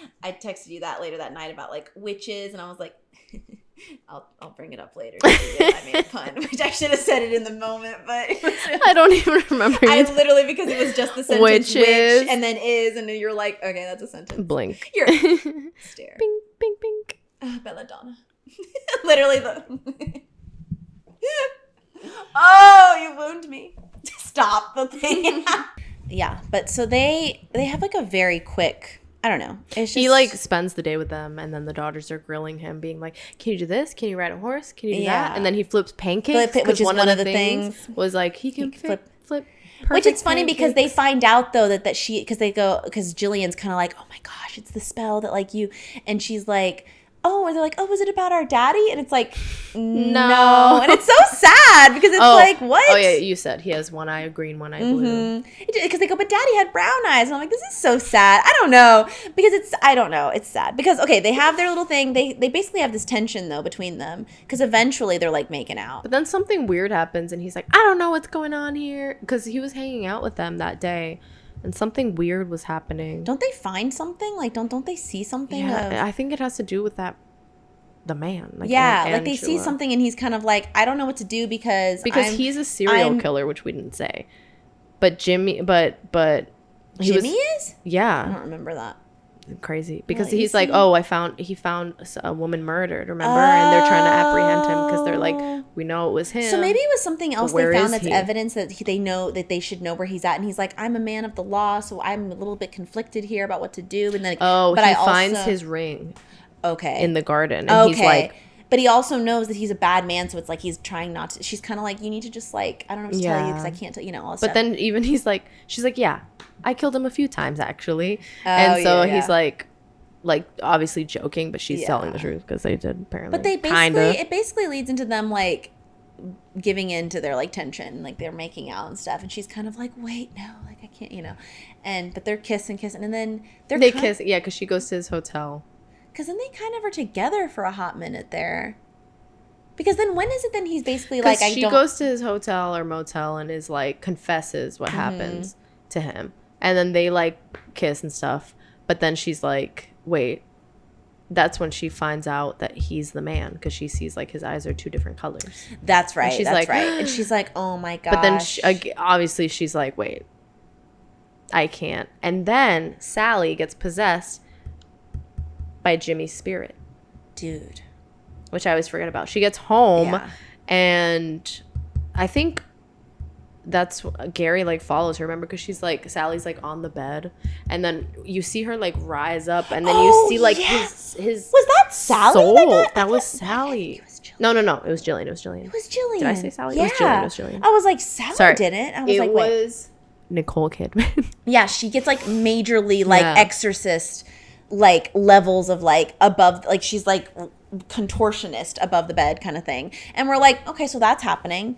He's no longer just in his dead body situation. He's like haunting them essentially and like possessing them. And so I'm trying to remember though, when does it happen when Gary's like she's breaking up with him basically? Because they're kind of together. And then what does he say when he's like, I wished for you too? Yeah, because she says something. She's like, you're the man that I... Like, I conjured you up. I dreamt you up, which like, stop. You know what I mean? Like, stop. But I think because she's like, our feelings aren't real because I did this spell. Oh, like, and that's why it's not real. And he's like, okay, but I wished for you too. And he's not a witch. It's like, and then he walked It's kind of like that thing. There's all these poetic things or poems. I feel as like a young boy, he wished for her. It's like that thing where I feel like there's all these poems about that, and I feel like I always think of that where I'm kind of like, I feel like I have to conjure someone. I mean, I don't mean like from a witchcraft point of view. Like I mean just like, you know, in that thing where like when you meet someone and it's not because they meet all of the perfect like dots like that, but this whole thing of just like, you're so compatible with everything I need that it's like, it's almost like we like pulled each other like we're like kind of like we were talking about where you're pulled towards each other, like soulmates type of thing. But it's like that thing when you're a little girl and you're like praying for someone or praying for a guy or anybody and you're just like, they're like a little boy.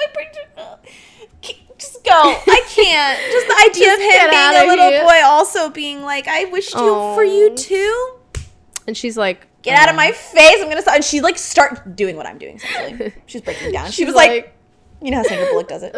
I love her. You know. But he walks away from it. So then he leaves. He goes back to Tucson. It's so short, but like they did have a little tiny, like we just see them together briefly. And it's because like, she's like, oh wow. And then she's like, but wait a minute, this isn't real because and also never mind that but then if it wasn't real, I guess she wasn't afraid of the curse because she was like, it's not even real, it's more so just this isn't real. But also the curse feels like something. Well, what she's probably saying is she's like, the only reason I have feelings for you is because I made us right. But then when she goes but back, I meant like the overall curse of him dying. I feel like she's like, don't even worry about that because this isn't real, you know. But also shouldn't they be worried about that? I feel like that's needed to be more prevalent in this movie. Maybe she does believe in it and that's why she's like, I can't be with you. But I'm also just like, I feel like it's resolved so randomly because but also how many people are gonna die? Like if she marries multiple if she remarries, is it every man? If she remarries, do they die? Or do they just don't want to find out about it? They just not want to find out. Maybe. Okay. Then he leaves. And then Jimmy possesses Jillian again. She's going and through it. And then he tries to kill Sally. Oh gosh, yeah. And then the aunts come back. The aunts are there. They're like, that's it. We're banding together. We're gonna do a seance or whatever, right? Because I think too that ever since her husband died, she's like, I don't do magic anymore. Right, and her daughters are like, Mom's so powerful. Yeah, like we want to learn magic. Why is she not like? And they're just as curious as basically they were when they were younger. Like, but didn't one of them didn't she say to her one time where she's like, you couldn't even do it if you tried anymore at this point because you don't even. It's giving big Melody in My Little Mermaid 2. My Little Pony. In Little Mermaid 2, when she's like, you don't even know the ocean, you've never even been in it, and it's like, she's like, girl, you don't want to know the story between that was a good your mama and your daddy because your mama knew the ocean, okay? She was born in the ocean. I just love that the irony of that. She's like, you've never even been in it, and Ariel's like, first off, I love how they made her look just like Eric. Her big eyebrows. I was like, I have bushy eyebrows so cute, too, and I was like, I feel I always thought that was a great idea that they actually made it look like that's their kid as opposed to like, here's an Ariel replicant. Yeah, it's like no. she looks like has her like facial features and hair, but his eyebrows and hair looks color like Eric's daughter, which I thought was so cute. They did a good job. I loved that. Man, that movie. That was a good movie. Although I haven't seen it as an adult, but I loved it. I watched it a lot. First off, I know that whole like, darling, we better be going. Look at her, isn't she glowing? She looks exquisite, and you look divine. But look at the time. Couldn't be, is it? It's so good. Not ever has been. There never has been. Not ever before. A child both born of sea and shore. Never before. I love that movie. We have to My watch mom that. surprised me when I came with the VHS once, and she like opened her nightstand drawer and was like, "What's in here?" And it was Little Mermaid 2. And that was honestly my Why peak. was getting a VHS? Was that not like the peak moment of your life? Amazing. I literally like fell over. Like we're watching it on some VHS. VHSs, because I had so many, and I'm like, was my mom just like, oh, it's a VHS, I'll get it. Like, you know what I mean? Like, they were just easy like, to we'll scoop get up. 'em. Like you were at like somewhere, and they were just always like, "Oh, it's out. Here we go." Anyway, Yeah. I still have all my We'll VHSs. watch- I'm gonna put them in my bookshelf. We're gonna My mom should has stream.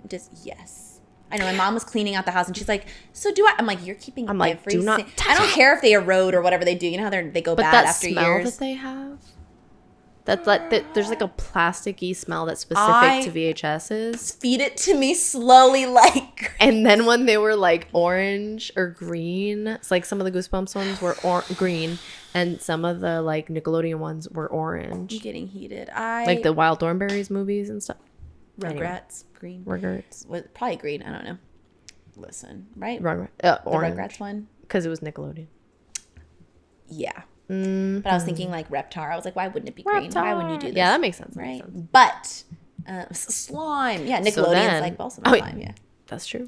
Wait. Why wasn't the slime orange? Anyway, so then Sally's like, okay, it's time for me to use my magic and save my sister. They're like, let's go.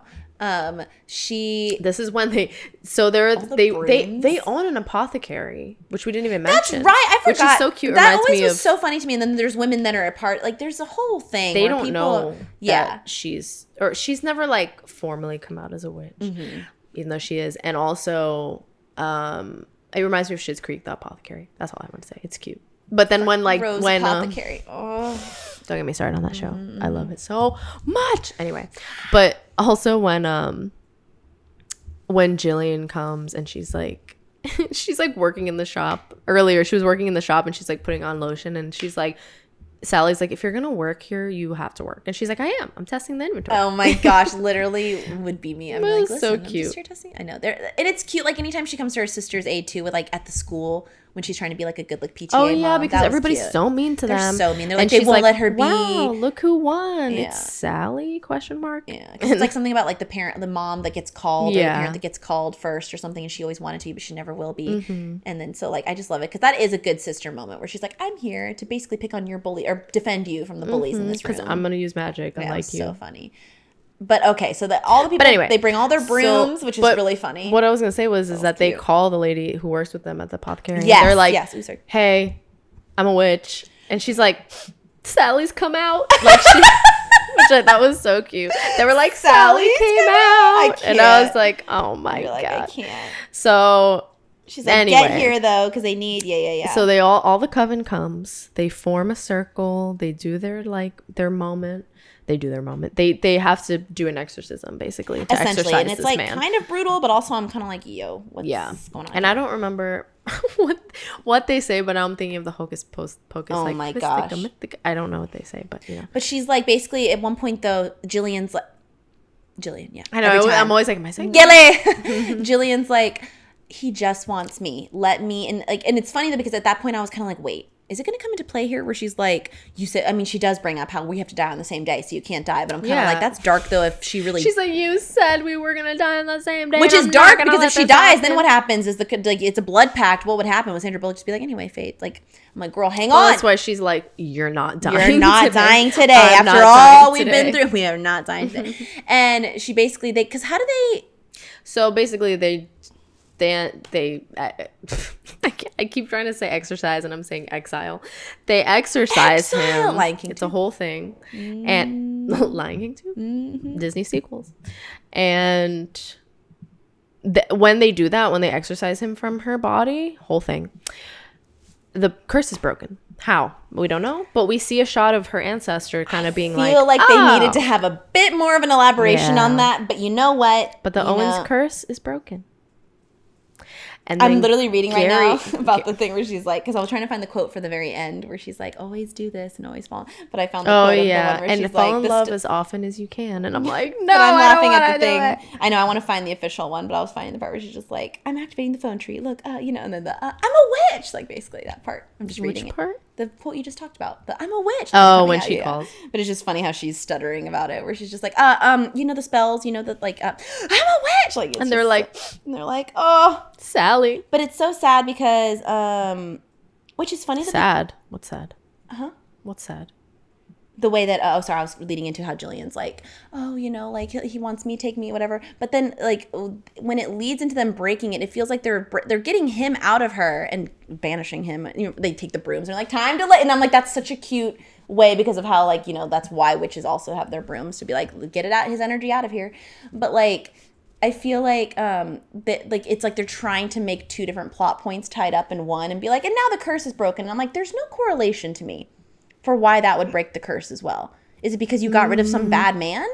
You know what I'm saying? I don't know. I'm just saying. I don't know. All I'm saying maybe they exorcised her because they're exorcising her. It was like the curse being exorcised from the... I don't know. I guess it's their bond, it says.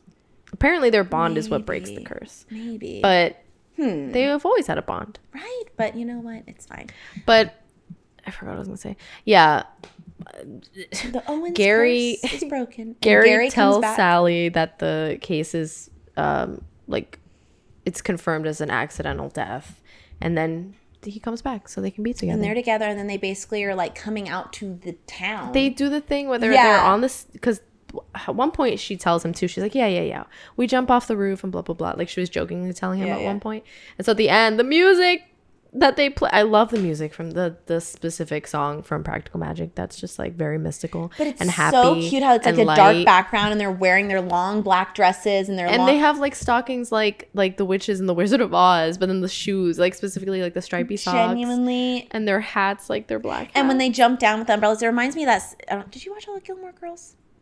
No, I didn't finish it. Because you know when she and Logan like jump from with their umbrella, it reminded me of that. I think they're tied up on something though. It's like their whole thing where it's like take a leap, like a leap of faith. Kind of. There's a quote that goes with it. I can't remember, but it reminded me of that. It's just a leap of faith. But it's just a leap of faith. But they do that, but anyway, it was so elegant and so tasteful too. Like I feel like they're so basically beautiful. Like, we're witches, we're not here to hurt you, but look at us do this magic trick. But the town embraces them, which is like, and they're all like, which is unrealistic, but we're here for for it. Why? I don't know what changed. I don't know why the spell broke. Maybe because they broke the curse, including that part of the curse. Here's the last line though. See, she goes, "Can love really travel back in time and heal a broken heart?" Which, okay, was it our joined hands that finally lifted Maria's curse? I'd like to think so. Girl, you better be sure. But there are some things I know for certain. Okay, always throw spilt salt over your left shoulder. Stevie and I live by this religiously. Even if it's one little grain. Literally, someone will walk by and I'll just be like, anyway, and toss the whole thing on my. Someone will walk. No, someone will walk by and accidentally like nudge this thing, and I'm like, put it. Like, they'll knock over the pepper, and I'm like, get the salt. You're like, I don't like their energy. I'm gonna throw it over my shoulder. No, truly. Keep rosemary by your garden gate. Plant lavender for luck, and fall in love whenever you can. Gorgeous. You know. The other day I was talking to Monique and I was like, the movie ends here. Yeah, they literally are like, happily ever after. Gary's going to be a great stepfather to the kids. He better not die. He's so sweet. Y'all better be sure. Aiden, like, hey. Kiss me in the pool, tender under the moonlight. In the night, in the dark, surrender your heart, but don't you know that you can't fight the moonlight. Anyway, Stevie likes country music to women. Only the ones that apparently don't sound like country to me. I'm like, I love those 90s. That does not. Yeah, you're right. Like, that doesn't sound country quite. Singers. It's a different kind of genre. And those to me, childhood. Well, like, just like same country here, is along with all other country, but not the ones that are too twangy. Apparently, but bites the air. Anyway, but what I was gonna say was, not to sound cynical, but like this again, like I feel like last time, every time I'm always like, anyway, I don't want to be in love. But I was talking to Monique the other day about something, and I was like, I never want to be in a relationship. This is coming from a place of hurt, clearly, but I was like, I never want to go through a breakup again, so I'm never gonna be in a relationship again. And she's like, that's not how it works. She's like, you can't do that. Like that. But anyway, so when she's like, fall in love as often as you can, I'm like, I love that. You know, because people are always like, you know, it's worth it. And it's always, and I'm like, is it always worth it? Because sometimes it's not worth it. Sometimes it's not worth it. But then was that ever? But sometimes it is worth it. Was that even love to begin with? When it's no, it wasn't. That's what I'm saying. You're right. You know, different, very different. Anyway, everything's great. Listen, the curse has been lifted. Happiness is abound. Has been lifted. Everything's okay. We can assume that everything's happy. Everything's happy for us. Me. I'm like, let's take it into our world. That's what I'm saying. She gives you hope of being like, you know what? That's true. When you get the chance to like fall in love, to experience life, and to like be vulnerable, you should do that, as long as you're protecting yourself. She does mention something that where she's like, is it too, she says something about like, did I already have it, like do I need to do it, which again, like it's true, like some people will be like, yeah, some people don't even get to experience that once, so like she's kind of wondering, maybe I don't even, but it's like, why not we can have happiness, great lives, great loves, so see, it's like a thing. That's true. But yeah, so we don't really know how the curse was broken, except for they don't know, she don't even know his name, but because we're forever quoting one lost blooper. But I feel like they sense things so deeply that they're just kind of like, we know it's like when gone. They probably feel a literally lift off their shoulders. It's like when the Beatles, they feel, it's the same way you feel. It's like when the Beatles, I'm like, what? What about the Beatles? But it's that same concept of like, you feel it, and so they're like, we're good now, as opposed to like across the universe. Beatles, Evan Rachel Wood, everything is connected. Belladonna. Not that part, but Dazai's like, I'm here too. I'm here too. Beautiful. Wow, what a film. Yeah. What a film. Guys, fall in love as often as you can. It really is vibes though. Like it's so, I could literally also have it on again tonight and still I wanted to put it on the background. Yeah, I almost wish it had just been playing because if only there was a different type of aspect to it besides the domestic violence. I know. That's I do wish that was a different thing. Like, but why does it have to be the main plot point? I wish it was more lighthearted. I mean, it could still have deep emotions around it, but I wish it wasn't something like as dark as this man that clearly has been taking advantage and abusing Jillian. And a serial. Yeah. And then just being an awful guy. It's like. Yeah, like a serial killer. Yeah. You're like, a serial killer. Which, I love true crime. So I wish they had done it differently. It just didn't really mesh as well. But also maybe that's the beauty of this Maybe because film. we're just like, listen, we just want. But I'll just put it on later. We'll watch it again. That's the beauty of this film, though. It's just kind of a mishmash. But that's kind of how Charmed was, too, where everything would be happy. And then like, what were we talking about with freaking Cole? It's like Cole and Phoebe. Started. Cole, literally a demon from hell. Literally the underworld. That is this man. Yeah, and it's so, but different. He never took advantage of Phoebe like that. Like, anyway. At least. Even a demon doesn't do Even that. A demon asks for consent, okay?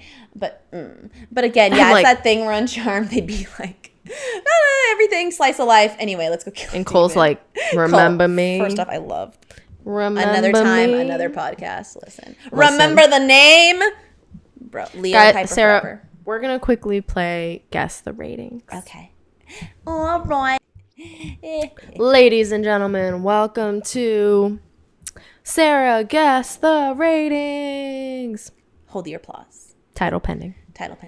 Beautiful. Guys, hold the applause. Okay. Everyone's like, okay. We're going to do IMDb, Rotten Tomatoes, and Google users. Okay. Today, what Sarah will win to hold. Oh, look, he peeked out there for a second. I have had this Merlin. Wait. So I've had this Merlin since I was like 14, right? And you see, he still has this. I got him at a thrift shop called the Thrifty Witch, Sarah.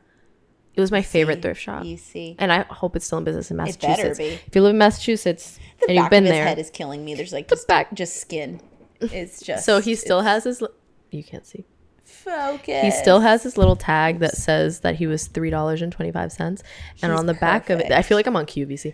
And on the back of it, it says Wizard, which is super cute. He's on his little glasses. He's been on this little stand ever since, and I never took off his little tag. Anyway, Sarah gets to hold him if she wins. If I between 2 points. Beautiful. Or percentages. I'm One, scared. All I'm right. still gonna hold him anyway. Yeah, you'll still hold him later, but not now. But not now. Not if you don't win it. But not for me. Not for me. Call an ambulance. Call an ambulance. I can't. But not for me. The whisper. But not for me. All right.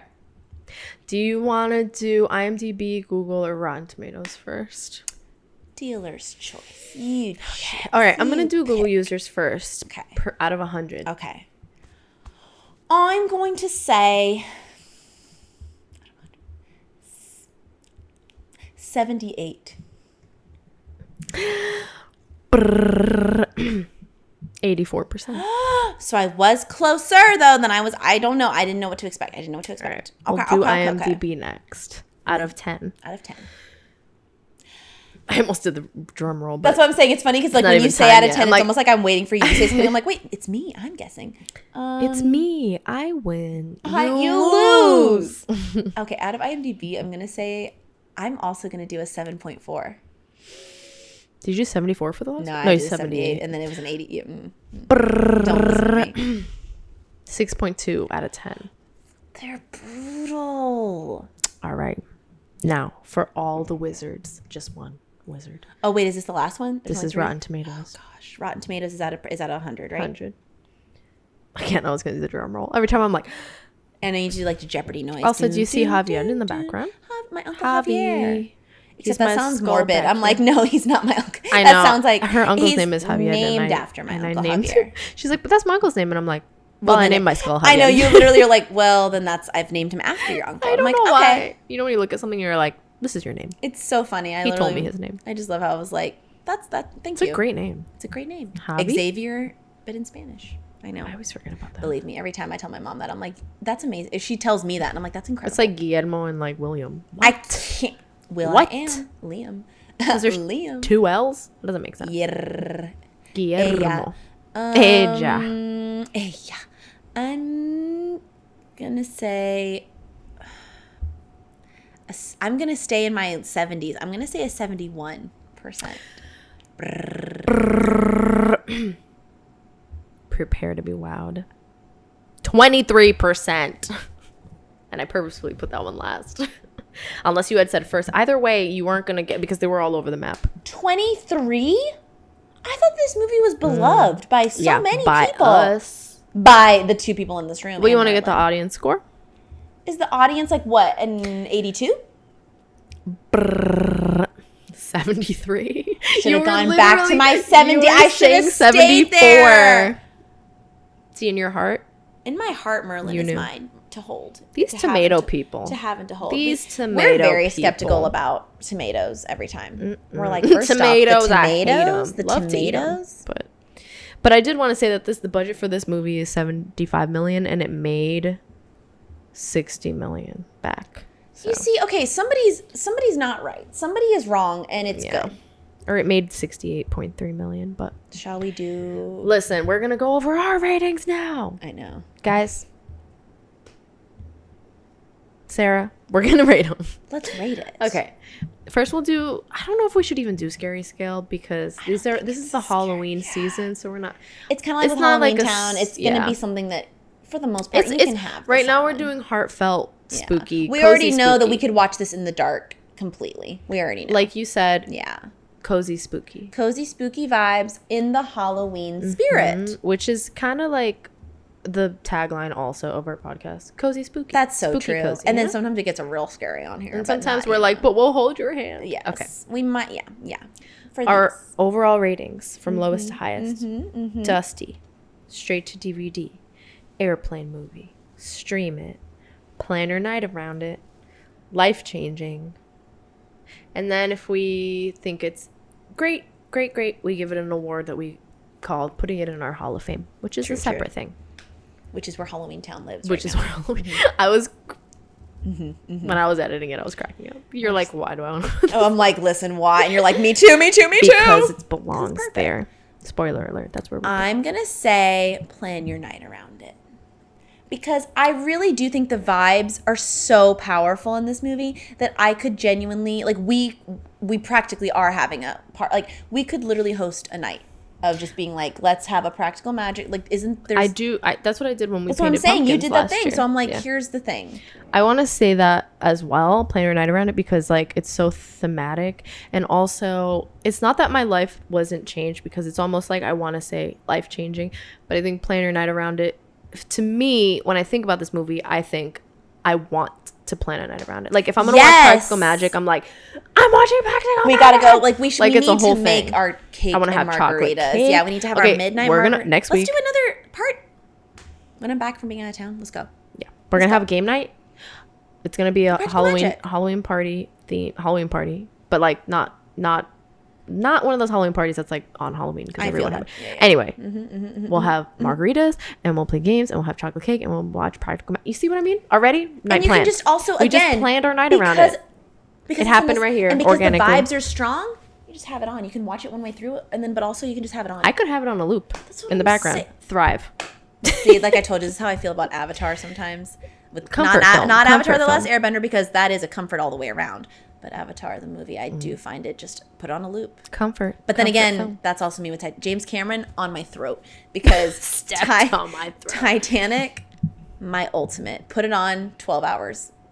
Watch it 3 times. 12 In 12 hours. I could for me, but put it on. I get it. Every single line. Anyway. Titanic specifically, I could that one, yes. So good. Again, we'll play the Titanic board game and watch Practical Magic. No, but can we watch Titanic and then the cake. But another night, can we watch Titanic and then and also play the board game? Yeah. Okay. Me. Okay. But okay. Okay, that one's life changing and planner night. Oh yeah, right. That one is everything. I feel like I need to eat spaghetti and watch that for some reason.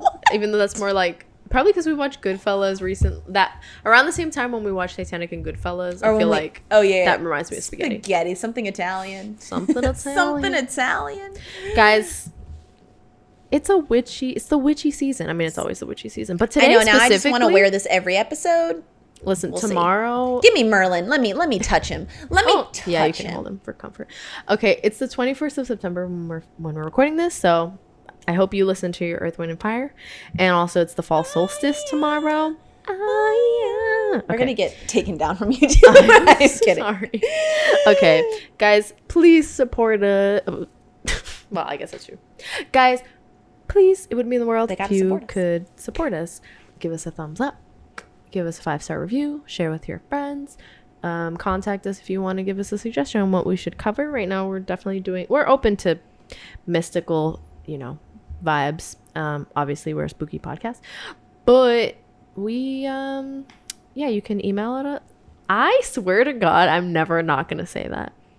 I try so hard not to say email at us, and I do it every time. What if I just say it? What if you just owned it? Because the only reason I don't want to say it is because I try so hard not to. Not because I don't want to say it because it doesn't make sense, but because I'm trying to, but my mouth won't not do it. You just got to say email at us. We're going to email. Please email at us. Fromunderthebedpodcast@gmail.com. Our website is fromunderthebedpodcast.com. Follow our Insta, From Under the Bed. Our TikTok is From Under the Bed Pod. And our Twitter's FUTB podcast. And also, if you're not watching on YouTube, what are you doing? Watch us, because then you get the visuals. You get a visual of dead you stairs. Get to see our little excitement, our screaming. I don't know why I pictured like literal stairs that are dead, like haunted stairs, like Gray in Halloween Town. Anyway, and Luke, and what was I gonna say? Yeah, come see Merlin. He's here. On this episode specifically. Yeah, now you can hello, jump scare. Look at it. Jump scare. Hello, anyway. with his tag. Thanks, Dust Bunnies, for being here. We love you guys. And happy Halloween. Fall in love whenever you can, please. Remember to fall. That's what we should have started with. Fall in love whenever Faith Hill you can. is a strong starter. Remember, Listen, it's the way you love me. It's the way. Ooh, I love the way you love me. Another Faith Hill song. Whoa, whoa, whoa. We love you guys. You love me. Okay. Good evening, good night. Not again. Good evening, good night. And if I don't see you, not how it goes. Bye. Beautiful. Now to get sushi.